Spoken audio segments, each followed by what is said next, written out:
Yes people, good morning, good evening, good afternoon. जो जो video देख रहे हैं हम सबके लिए कैसे हैं सब लोग। आई होप सो आप सब लोग जो है बहुत बढ़िया रहे होंगे। मैं बता दूं मैं भी बहुत बढ़िया हूं। गाइस आज की इस वीडियो के अंदर हम लोग जो है वो करने वाले हैं क्या, आज की इस वीडियो में हम लोग जो है वो मल्टीपल चॉइस क्वेश्चन एमसीक्यूज को डिस्कस करेंगे। अपना पेपर नंबर जो 2 है, ठीक है, कॉमर्स का, उसके अंदर जो अपनी यूनिट नंबर 7 है, that is known as a banking and financial institution. तो उसके अभी हम एमसीक्यूज डिस्कस कर रहे थे, जिसके अंदर हम लोग अभी 6 लेक्चर जो है वो ऑलरेडी बना चुके हैं। 6 लेक्चर के अंदर लगभग हमने 250 क्वेश्चन डिस्कस कर लिए। आज की जो वीडियो है इसके अंदर हम लोग जो है वो 33 क्वेश्चन जो है डिस्कस करेंगे। ओके, काफी सारी नई चीजें हैं जो आज आपको देखने को मिलेगी, ठीक है ना। तो मेन जो चीजें जैसे म्यूचुअल फंड हो गया, सेबी हो गया, पीएफआरडीओ हो गया, ठीक है, एफएमसी हो गया, तो उनसे रिलेटेड टॉपिक को हम आज के इस वीडियो के अंदर जो है वो डिस्कस करेंगे, ठीक है। तो उनसे रिलेटेड जो क्वेश्चन है वो हम करने वाले हैं, ठीक है ना। तो टोटल मिला के 33 क्वेश्चन है। इससे पहले 6 पार्ट हम कर चुके हैं, 1 से लेकर 6 पार्ट हम कर चुके हैं, जिसमें मोस्ट प्रोबेबली लगभग ये है कि हमने 250 के आसपास हमने क्वेश्चन जो वो कर दिए। बहुत बढ़िया वाले क्वेश्चन है। आप पेपर में जाने से पहले एक बार मतलब उन क्वेश्चन को अगर करके जाते हो तो मैं आपको ये बोलता हूं, आपका कॉन्फिडेंस का लेवल जो है ना, जो अभी यहां है वो यहां होगा, क्योंकि हर टॉपिक से रिलेटेड क्वेश्चन हमने कर लिए। अब हमको यह पता है कि इस पर्टिकुलर टॉपिक से किस तरीके से क्वेश्चन पूछे जा सकते हैं। अगर हम मैं पहले से उसके लिए प्रिपेयर हूं और मैं करके आया हूं वो सब चीजें, तो एग्जाम में जब वो क्वेश्चन आएंगे तो मुझे कुछ नया नहीं लगेगा, क्योंकि वो चीज मैं ऑलरेडी पहले से करते आ रहा हूं, ठीक है ना। तो इसीलिए पेपर में जाने से पहले 2 से 3 बार अगर आप इन क्वेश्चन को देख जाओगे ना, मतलब इनकी प्रैक्टिस अगर आप कर जाओगे, तो आपको एग्जाम में बहुत मिलेगा, चाहे वो यूजीसी नेट का हो और चाहे वो एचपीएससी का हो, चाहे आपका यूपी में जो पेपर होना असिस्टेंट प्रोफेसर का, चाहे एमपी में जो पेपर होना उसके लिए, सबके लिए बहुत रेलिवेंट है, ठीक है ना।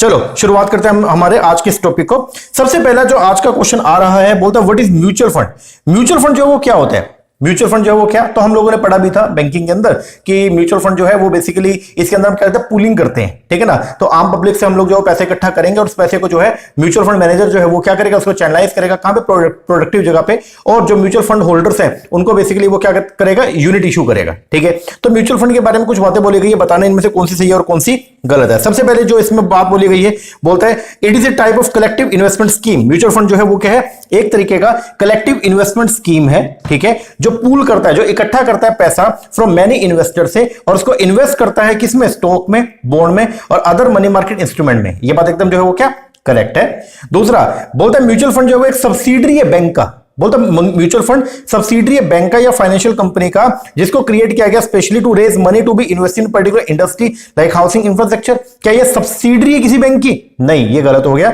When several bank and financial company come together, बोलता जब बहुत सारे बैंक और फाइनेंशियल कंपनी एक साथ आती हैं और क्रिएट करती है common pool of money to fund mega infrastructure project like bridge, road, power plants etcetera. तो ये जो कॉमन पूल होता है, जो बैंकों ने मिलाकर के पैसा लगाया, इसको म्यूचुअल फंड बोलते हैं? नहीं, ये भी नहीं है। तो आंसर जो बनेगा ओनली क्या बनेगा, ओनली फर्स्ट, बोले तो सी।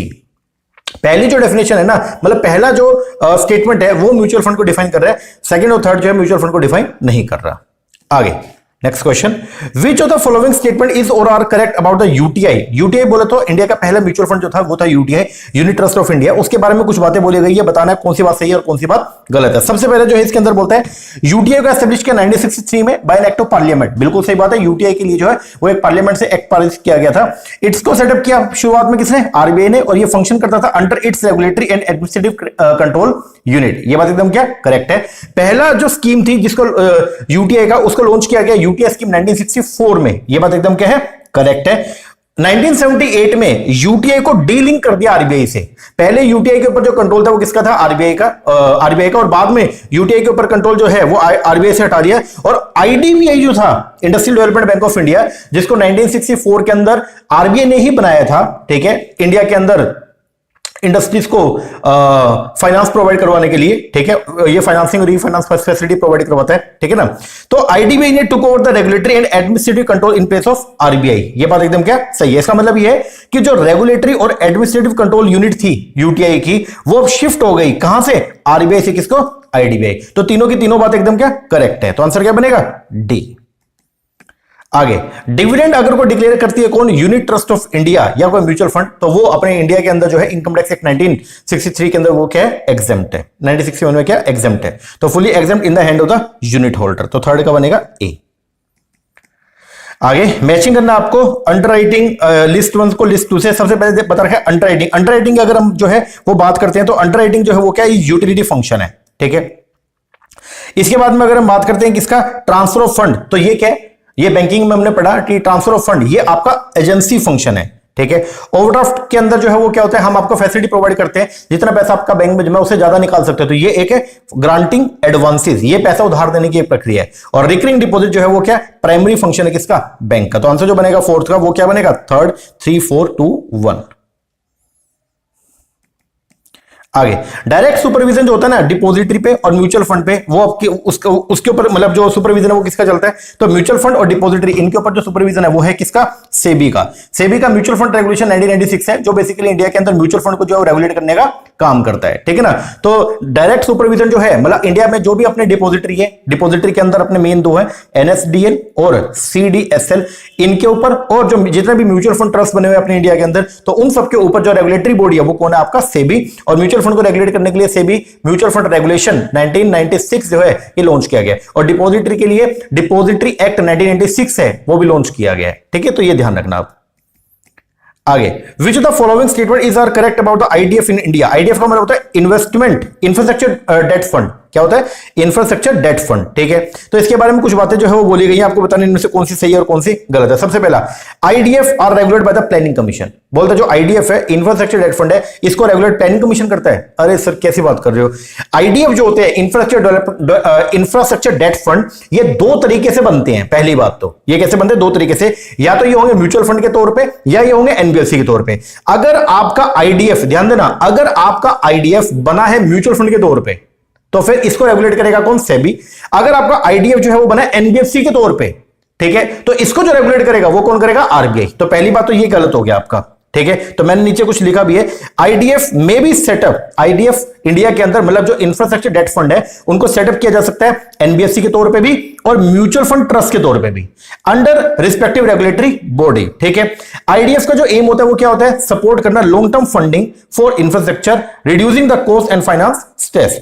अगर आईडीएफ को एस्टेब्लिश किया, ध्यान देना, अगर आईडीएफ को एस्टेब्लिश किया एज ए एनबीएफसी के तौर पे तो इसको रेगुलेट कौन करेगा, आरबीआई। और अगर आईडीएफ को आपने जो है वो क्या किया, एस्टेब्लिश किया म्यूचुअल फंड के तौर पे, तो इसका रेगुलेशन किसके हाथ में, सेबी के हाथ में। किसके हाथ में, सेबी। तो ये बोलना कि आईडीएफ जो है इसको रेगुलेट करेगा पीसी, प्लानिंग कमीशन या नीति आयोग, गलत है भाई, वो नहीं करता। दूसरा, infrastructure debt fund can be establish as a trust in India but not in company. ये सही है क्या सर, ये भी गलत है, क्योंकि इंफ्रास्ट्रक्चर डेट फंड जो है वो ट्रस्ट के फॉर्म में भी जो है वो ओपन हो सकते हैं और कंपनी के फॉर्म में भी ओपन हो सकते हैं। जो इन्वेस्टमेंट ट्रस्ट होते हैं वो ओनली ट्रस्ट के फॉर्म में होते हैं, लेकिन जो इंफ्रास्ट्रक्चर डेट फंड है ये आपका इंडिया के अंदर जो है वो आपके ट्रस्ट के फॉर्म में भी और कंपनी के फॉर्मेट के अंदर जो है वो ओपन हो सकते हैं। तो ये स्टेटमेंट जो है रिगार्डिंग द आईडीएफ ये भी क्या गलत है। तो आंसर क्या आएगा, डी, नीदर 1 और 2 दोनों में से कोई भी करेक्ट नहीं है। आगे, which type of mutual fund is required to be listed on stock exchange. अगर आपको मतलब किस तरीके का म्यूचुअल फंड जो है वो जरूरी है अगर आपने उसका लिस्टिंग करवाना है कहां पे, स्टॉक एक्सचेंज में। तो देखो एक बात, एक होता है ओपन एंडेड जो कभी भी परचेज कर सकते हो कभी भी सेल कर सकते हो, एक होता है क्लोज एंडेड। तो क्लोज एंडेड के अंदर क्या होगा, सबसे पहले म्यूचुअल फंड जो है वो क्या करेगा, वो कुछ यूनिट को जो है वो क्या करेगा, इशू करेगा, जिसको बोलते हैं एनएफओ, न्यू फंड ऑफर। जैसे आईपीओ होता है, इनिशियल पब्लिक ऑफर। तो जब कोई कंपनी शेयर इशू करती है तो कंपनी इशू करती है आईपीओ। उसी तरीके से अगर म्यूचुअल फंड वाला अगर वो यूनिट इशू करना चाहता है, पैसे इकट्ठा करना चाहता है, तो उसके लिए वो शेयर इशू नहीं करता, वो यूनिट इशू करता है यूनिट होल्डर को। तो उसके लिए उसको उस टर्म को जो है वो हम बोलते हैं एनएफओ, न्यू फंड ऑफर, ठीक है। अब हमने एनएफओ इशू करा, ठीक है, न्यू फंड ऑफर हमने जो है वो दिया। उसके बाद में लोगों ने जो है, जो यूनिट होल्डर थे उन्होंने हमारे जो फंड्स हैं, ठीक है, उन्होंने अपना पैसा हमको दिया, ओके, हमने उनको यूनिट जो है वो डिस्ट्रीब्यूट कर दिया। अब म्यूचुअल फंड आपका बंद हो गया, ठीक है, क्लोज एंडेड के अंदर वो बंद हो गया। अब फ्यूचर में अगर किसी को म्यूचुअल फंड परचेज करना है, अगर उसकी यूनिट परचेज करनी है तो उसको सेकेंडरी मार्केट बोलते, स्टॉक मार्केट से उसको परचेज करना पड़ेगा, ठीक है। तो स्टॉक मार्केट में जो म्यूचुअल फंड ट्रेड होता है ना वो कौन सा होता है, क्लोज एंडेड। ओपन एंडेड तो आप डायरेक्टली म्यूचुअल फंड होल्डर उससे ले सकते हो, जो म्यूचुअल फंड मैनेजर है उससे आप ले सकते हो, लेकिन क्लोज एंडेड वो होता है जो म्यूचुअल फंड मैनेजर ने एक बार पब्लिक के हाथ में दे दिया।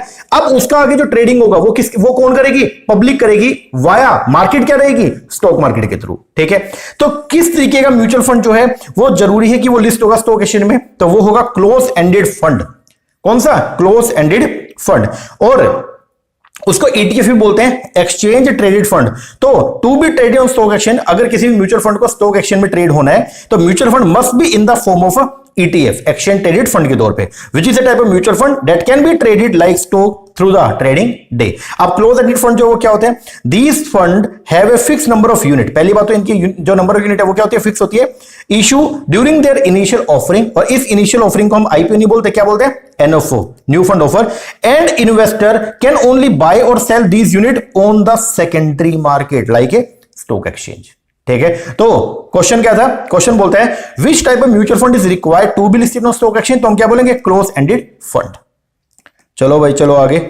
Fund which combine the feature of open ended and close ended are known as which of the following. एक ऐसा फंड जिसके अंदर ओपन एंडेड की फीचर भी है और जिसके अंदर क्लोज एंडेड की फीचर भी है, उसको क्या बोलते हैं, उसको बोलते हैं इंटरवल फंड। क्या बोलेंगे, इंटरवल फंड। ए अब पढ़ते हैं थोड़ा सा इसके बारे में।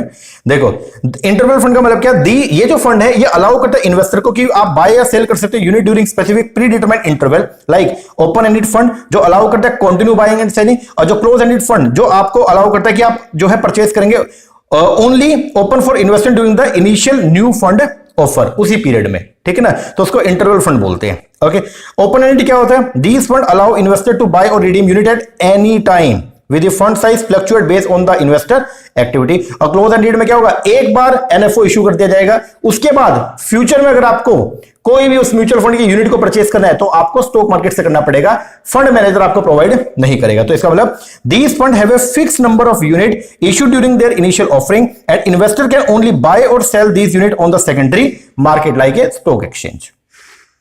तो इसको क्या बोलते हैं, अगर हम बात करते हैं तो बोलते हैं फंड जो कंबाइन करते हैं feature of open end close end fund are known as the interval fund. Which among the following is an act of taking on the risk for a fee, इनमें से कौन सा ऐसा वे है, ठीक है, जिसके अंदर हम लोग जो रिस्क उठाते हैं और बदले में अपने को जो है वो फीस चार्ज करते हैं, तो वो क्या है, गाइड वायर नहीं, IPO नहीं, प्रेडिक्टिव एनालिटिक नहीं, अंडरराइटिंग। अंडरराइटिंग एक ऐसा वे है जिसके अंदर अपने को अंडरराइटिंग कमीशन मिलता है, उसके बदले में हम लोग जो वो क्या करते हैं, अगर पब्लिक जो है IPO को सब्सक्राइब नहीं करेगी तो हम उसके उनके शेयर को परचेज कर लेंगे या बिकवा देंगे, और बदले में हम लोग जो अपने को क्या मिलेगा, फीस मिलेगा, अंडरराइटिंग फीस मिलेगा। तो ये एक तरीका है, इट इज एन एक्ट, ये एक तरीका है जिसमें हम जो है वो क्या करते हैं, take on risk for a fee, तो ये क्या है, अंडरराइटिंग। आगे, Which of the following bank launched the first non-UTI fund in India in June 1987? तो इंडिया के अंदर जो है सबसे पहले तो UTI था, उसके बाद में फिर 1987 में पहला कौन सा ऐसा बैंक था जब पब्लिक सेक्टर के लिए इसको ओपन किया गया ना, तो कौन सा ऐसा बैंक था जिसने पहला UTI जो है वो क्या किया, लॉन्च किया, तो वो था जी आपका बैंक ऑफ इंडिया। आगे, what is the full form of NAV, जो नेट एसेट वैल्यू, NAV को बोलते हैं नेट एसेट वैल्यू, और ये कैसे निकलती है, जो भी म्यूचुअल फंड है ना उसकी टोटल एसेट ले लो, उसमें से टोटल एक्सटर्नल लाइबिलिटी वो माइनस कर दो, अपॉन में कर दो number of unit, number of unit, इससे जो है वो निकलेगी आपकी क्या, NAV। एक बार मैं लिख दूं, तो अगर कभी भी आपने NAV निकालनी है, नेट एसेट वैल्यू निकालनी है किसी म्यूचुअल फंड का, तो वो कैसे निकलेगा, टोटल एसेट माइनस में टोटल एक्सटर्नल लाइबिलिटी अपॉन में नंबर ऑफ यूनिट। आ गया ये, in which of the following year, किस साल के अंदर introduction of the mutual fund in India took place, तो इंडिया के अंदर म्यूचुअल फंड का इंट्रोडक्शन कब स्टार्ट हुआ, 1963 के अंदर, 12 का आएगा बी। आगे, which of the following organisation is a mutual fund market regulator, इनमें से कौन म्यूचुअल फंड मार्केट रेगुलेटर है, तो वो है आपका सेबी, और सेबी की जो म्यूचुअल फंड रेगुलेशन है उसको बोलते हैं सेबी म्यूचुअल फंड रेगुलेशन 1996, याद करके जाना इसको। आगे, which of the following best define an open ended mutual fund, इनमें से कौन सा डिफाइन करते हैं किसको, ओपन एंडेड म्यूचुअल फंड को, तो ओपन एंड म्यूचुअल फंड के बारे में हम जो है वो क्या बोलते हैं, इट हैज ए यूनिट, इसकी जो यूनिट है वो अवेलेबल होते हैं फॉर सेल और रीपरचेज एट ऑल टाइम, हमेशा ही आपको जो है आप इसको म्यूचुअल फंड मैनेजर से परचेज कर सकते हो और सेल कर सकते हो, ठीक है ना, तो आंसर आएगा बी। आगे, which of the following mutual fund only invest in stock, इनमें से कौन सा ऐसा म्यूचुअल फंड है जो जिसमें जो इन्वेस्ट करता है ओनली स्टॉक में, तो वो है equity fund. Which of the following is the situation when the unit of a close-ended fund can be bought? इनमें से कौन सी ऐसी सिचुएशन है जिसके अंदर क्लोज एंडेड जो फंड होता है, ठीक है, उसकी यूनिट को आप लोग जो है परचेज कर सकते हो, तो वो कब कर सकते हैं, क्लोज एंडेड फंड है ना उसकी यूनिट को परचेज कर सकते हो ओनली जिस टाइम पे वो क्या हो रहा है, लॉन्च हो रहा है, ओनली एट एनी लॉन्च, इसका मतलब जब NFO इशू किया गया है। आगे, why a retail investor is recommended, क्यों एक रिटेल इन्वेस्टर को रिकमेंड किया जाता है कि वो इन्वेस्ट करे through a mutual fund in A stock exchange? ऐसा हम क्यों बोलते हैं? हम रिटेल इन्वेस्टर को बोलते हैं कि आप डायरेक्टली मार्केट में पैसा मत लगाना, बल्कि आप जो है वो म्यूचुअल फंड के जरिए लगाना। ऐसा हम क्यों बोलते हैं? उसके पीछे के कई रीजन है। क्या 3 रीजन दे रखे, बताने इनमें से कौन सा रीजन है? सबसे पहला, म्यूचुअल फंड इन्वेस्ट करता है fund in A diversify portfolio. पहली बात तो म्यूचुअल फंड वाले पैसा जो है वो किसी एक स्टॉक में लगाते हैं, बल्कि डाइवर्सिफाई करते हैं, ठीक है, पोर्टफोलियो बनाते हैं और सिक्योरिटी, जिसकी वजह से जो रिस्क है वो क्या हो जाए, रिड्यूस। तो ये एकदम क्या सही है।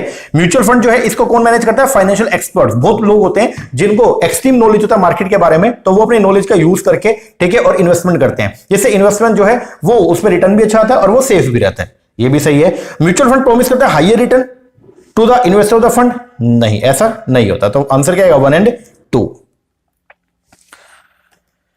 आगे, मेन जो फंक्शन है किसका? सेबी का। वो क्या है? सेबी का मेन फंक्शन क्या है? सेबी का मेन फंक्शन है प्रोटेक्ट करना इंटरेस्ट ऑफ द इन्वेस्टर। हाँ जी बिल्कुल, सेबी मेन बनाया इसलिए क्या था कि जो इन्वेस्टर उनके राइट को प्रोटेक्ट कर सके। दूसरा, प्रमोट करना डेवलपमेंट ऑफ सिक्योरिटी मार्केट। बिल्कुल से बता, सेबी जो है वो क्या करता है, वो नए नए तरीके लेके आता है जिससे जो सिक्योरिटी मार्केट है, बोल तो जो स्टॉक मार्केट है उसका क्या डेवलपमेंट हो। सेबी रेगुलेट करता है सिक्योरिटी मार्केट को and all matter connected there with और इन्सिडेंटल देयर टू। यस, ये बात भी एकदम क्या है, सही है। तो आंसर क्या आएगा? D, all of the above. ये सारे फंक्शन है किसके? सेबी के। आगे, एडमिनिस्ट्रेटिव ऑफिस है सेबी का, वो कहां पे है? वो है आपका मुंबई में, और जो बिल्डिंग है उसको बोलते हैं बांद्रा कुर्ला कॉम्प्लेक्स, BKC। आगे, सेबी ने ओम्बड्समैन स्कीम जो है वो इंट्रोड्यूस करी थी। कब? तो सेबी ने जो ओम्बड्समैन स्कीम थी वो इंट्रोड्यूस करी 2003 में। अब ये स्कीम जो है वो क्या है? जैसे बैंकिंग में ओम्बड्समैन होता है, अगर आपने बैंक से जो है वो क्या करा, कोई सर्विस एक्सचेंज, सर्विस ली बैंक से, और अगर आपको वो सर्विस अच्छी नहीं मिली तो आप क्या करोगे? शिकायत करोगे। तो शिकायत के लिए रिट्रेसल एजेंसी जो है वो क्या, आप पहले बैंक के उसको जो मैनेजर है उसको जाके बोलोगे कि जी मैनेजर साहब, आपके एम्प्लॉइज जो है वो सही से मेरे को सर्विस प्रोवाइड नहीं करे।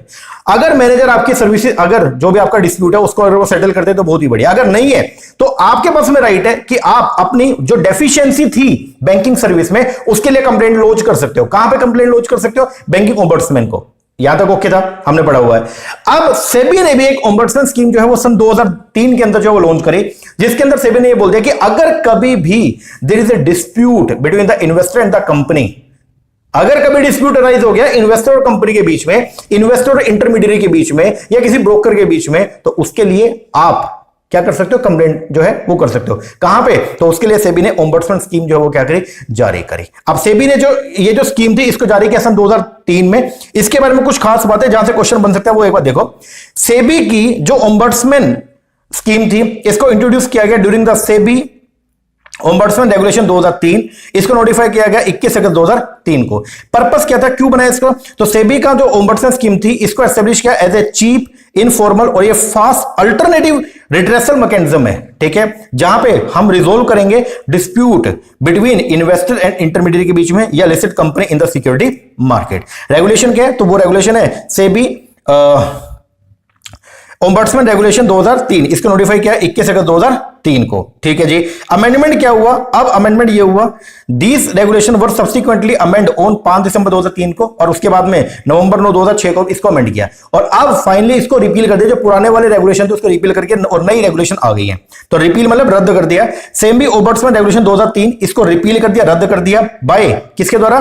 SEBI ombudsman repeal regulation 2003 effective 3 जुलाई 2023 से, ठीक है। और जो नया रिट्रेसल मैकेनिज्म आया उसके अंदर क्या है? उसके फीचर है ओम्बड्समैन ऑफिस जो है उसको सेटअप किया जाएगा to the address investor grievance in security and related matter. Regulation का जो मेन एम है वो क्या है? प्रोवाइड करना है क्विक और असेसेबल मैकेनिज्म फॉर इन्वेस्टर के लिए, जहां पे वो अपने डिस्प्यूट को रिजोल्व कर सकते हैं। ओम्बड्समैन का जो ऑफिस है वो प्रोवाइड करेगा आपको एक प्लेटफॉर्म फॉर इन्वेस्टर के लिए to seek redressal for issue related to the security market operation. तो अगर कोई भी पंगा चल रहा है ना आपका मार्केट इन्वेस्टर का, अगर कोई भी पंगा चल रहा है किसके साथ में? इंटरमीडिएट के साथ में या कंपनी के साथ में, तो उसके लिए आप लोग जो है वो क्या कर सकते हो? आप शिकायत कर सकते हो। कहां पे?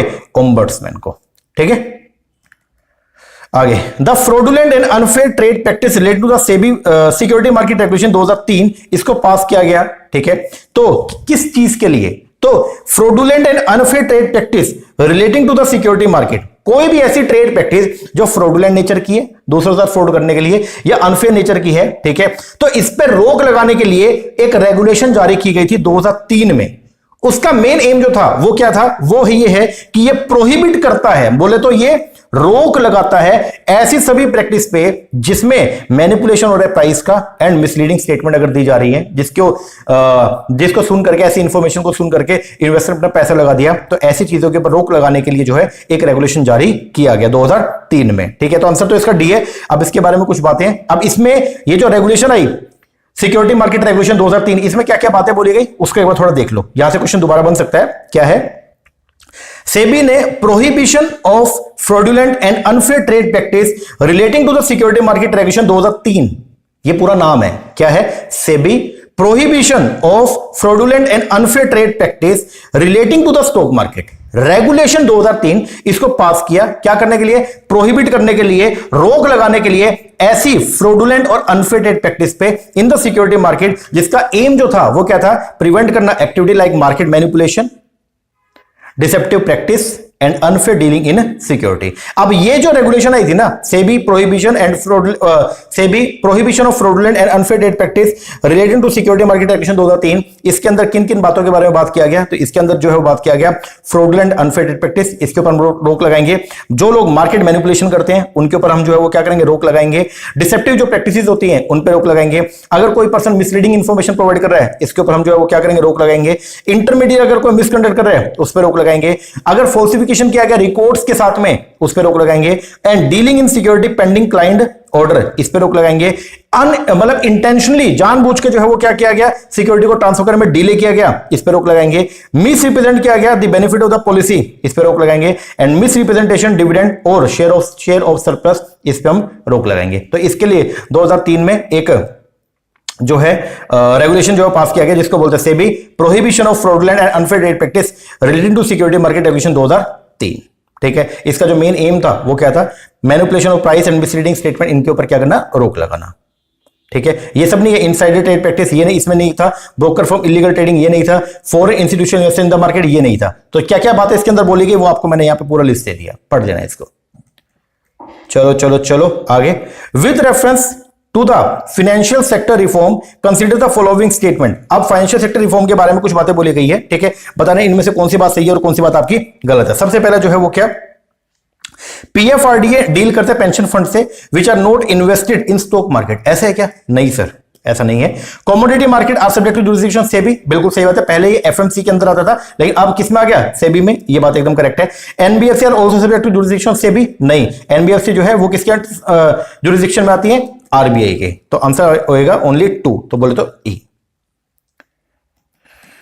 आगे स्कोर्स जो है ये क्या है? तो स्कोर्स बेसिकली सेबी का कंप्लेंट रिड्रेसल सिस्टम है। तो स्कोर जो है वो बेसिकली क्या है? इसका फुल फॉर्म है एसएस सेबी, सीओ से कंप्लेंट, आरई से रिड्रेसल और एसएस सिस्टम, तो बोले तो ए सेबी कंप्लेंट रिड्रेसल सिस्टम। अब ये क्या बेसिकली? स्कोर एक ऑनलाइन, ये क्या है? एक online grievance redressal facilitation platform है, जहां पे आप क्या कर सकते हो? अपनी जो भी आपकी समस्या, जो भी आपकी ग्रीवेंस है, उसको रिड्रेस करवाने के लिए, उसका समाधान करवाने के लिए एक प्लेटफॉर्म आपको प्रोवाइड करवा दिया, जहां पे आप ऑनलाइन आप अपनी कंप्लेंट को लॉन्च कर सकते हो। ठीक है, तो स्कोर एक online grievance redressal facilitation platform है, जिसको प्रोवाइड किसने किया? सेबी ने।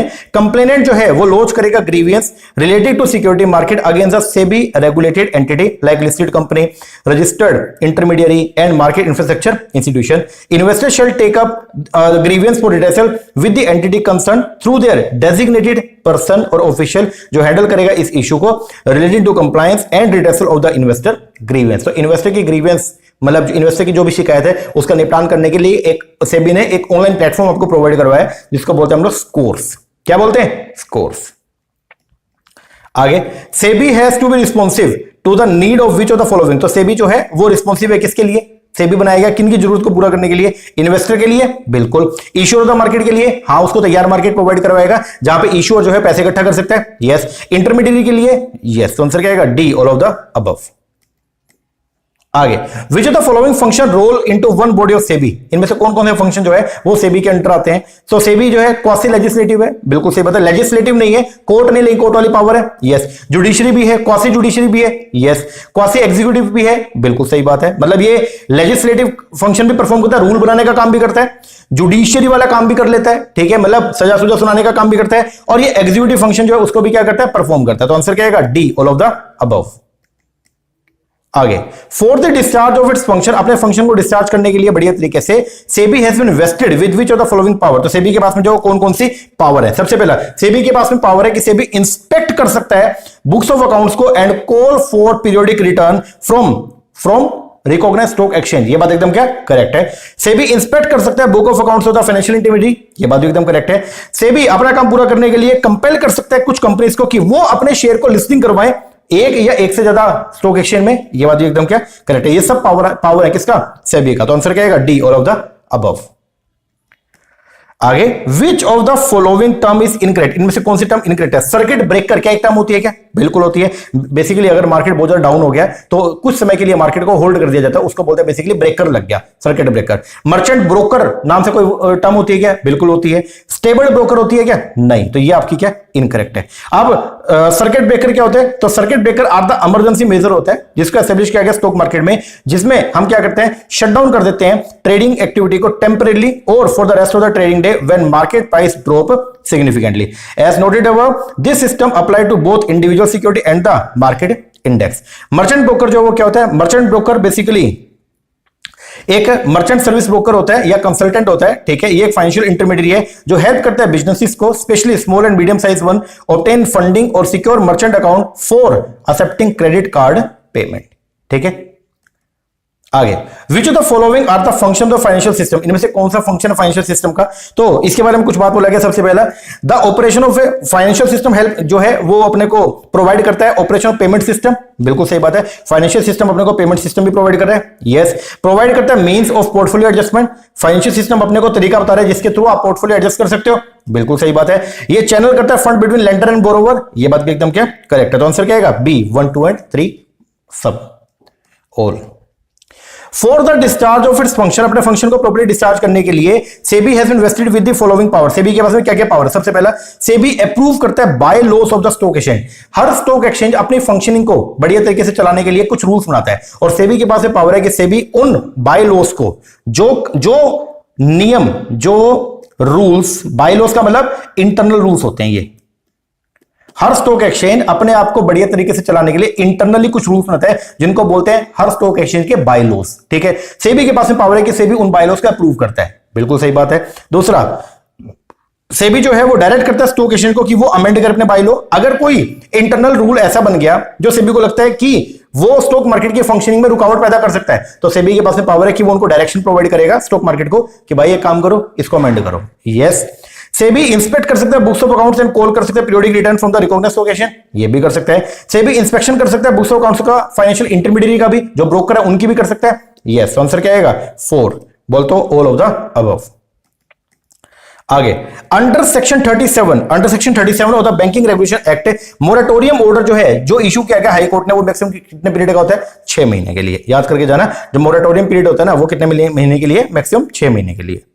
आगे, ड्यूरिंग द इकोनॉमिक रिफॉर्म, जब इकोनॉमिक रिफॉर्म किया गया, गवर्नमेंट चाहती थी कि हम कुछ चेंजेस लेके कैपिटल मार्केट में, उसके लिए 1992 के अंदर जो पावर है किसका, कैपिटल इशू कंट्रोल एक्ट का, जिसके अंदर कंट्रोलर के पास में पावर थी, ठीक है, वो शिफ्ट कर दिया किसको, वो हमने दे दी सारी की सारी पावर किसको, सेबी को, ठीक है।